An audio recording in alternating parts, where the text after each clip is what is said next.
saudara mulai hayatilah kemuliaannya. Karena kalau menghayati penderitaan, saudara akan capek, lelah, putus asa, kecil.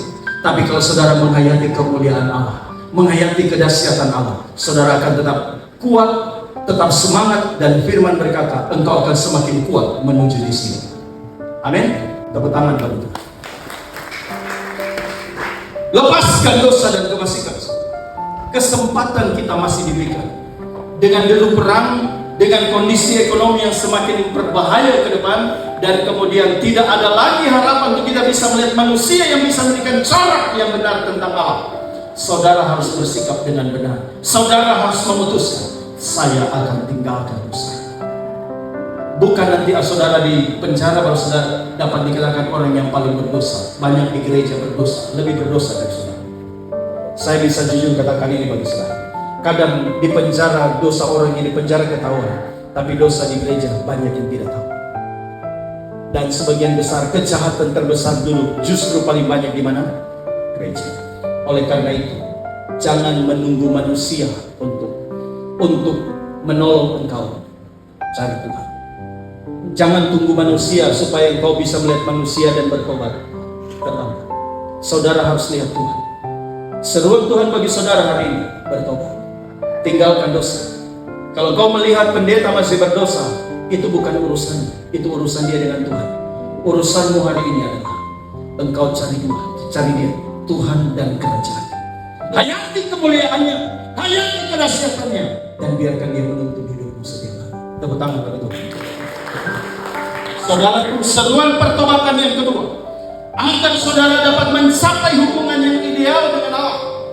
Seruan pertobatan tidak hanya sekedar seperti saya katakan tadi, tapi saudara harus memiliki hubungan yang ideal dengan Allah. Wahyu pasal 2 ayat 2-5. Aku tahu segala pekerjaanmu, baik jeripayamu maupun ketekunanmu. Aku tahu bahwa engkau tidak dapat sabar terhadap orang jahat. Jemaat di Efesus ini adalah jemaat yang luar biasa. Mereka itu sanggup membedakan, oh ini rasul yang benar, ini rasul palsu. Oh mereka karunianya, profetiknya itu luar biasa mereka. Kemampuan menganalisa, ini roh dari Tuhan, ini bukan dari Tuhan. Kemudian mereka berjeripayah, bekerja keras dalam pemberitaan Injil. Kemudian mereka menderita karena Injil. Luar biasa mereka. Tetapi apa yang dikatakan oleh Allah? Aku mencela engkau karena engkau meninggalkan apa? Kasihmu yang semu. Saudara mengerti arti dari kasih yang semu? Hubungan yang intim dengan Allah. Jadi pertobatan itu, seruan pertobatan bagi saudara itu tidak hanya sekedar yang tadi saya katakan, tapi saudara harus sampai kepada tingkatan hubungan yang ideal dengan Allah. Pengenalan akan Allah. Saudara dapat merasakan dia ada dalam diri saudara.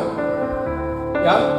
Jadi kekristenan itu harus merasakan saudara rasa dia ada di samping saudara. Amin. Saudara harus mengalami dia ada di samping saudara. Dia menuntun saudara, dia memberkati saudara. Saudara tahu, dia menyertai saudara dalam keadaan kondisi yang carut marut, tetapi saudara tahu dia ada di samping saudara. Bersama engkau tidak bisa.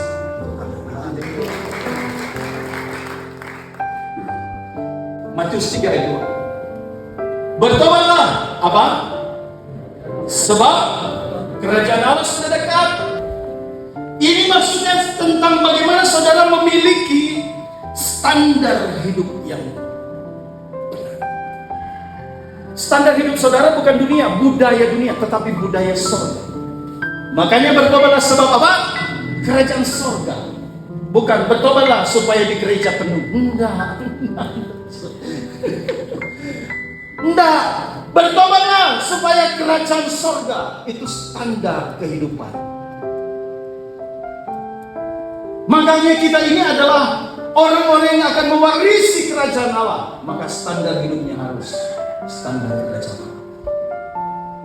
Wah itu tinggi Bapak Ibu. Sama seperti Kristus.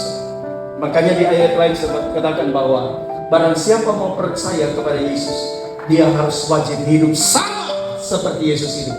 Itu standar kerajaan. Tepuk tangan kalau itu.